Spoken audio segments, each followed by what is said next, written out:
ये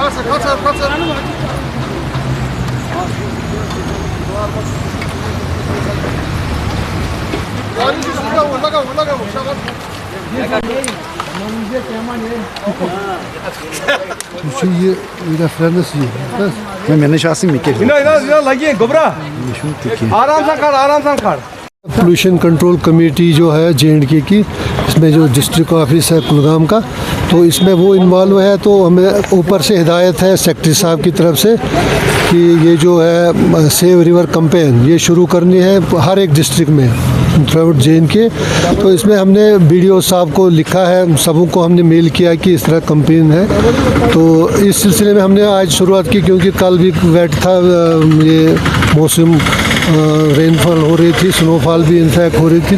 तो आज हमें लगा थोड़ा सा सनी फील किया हमने, तो इस सिलसिले में हम निकले थे। हमने म्यूनिसिपैलिटी वालों उनको भी बुलाया यहाँ पे। तो इंशाल्लाह ये कैंपेन हफ्ते भर चालू रहेगा।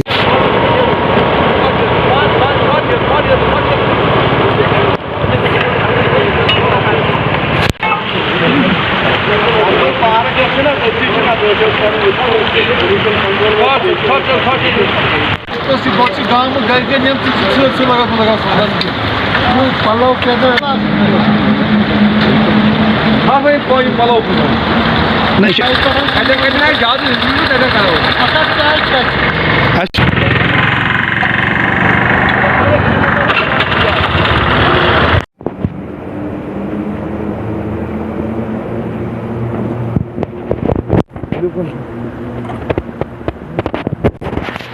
जो दिया पूरा वाला पकड़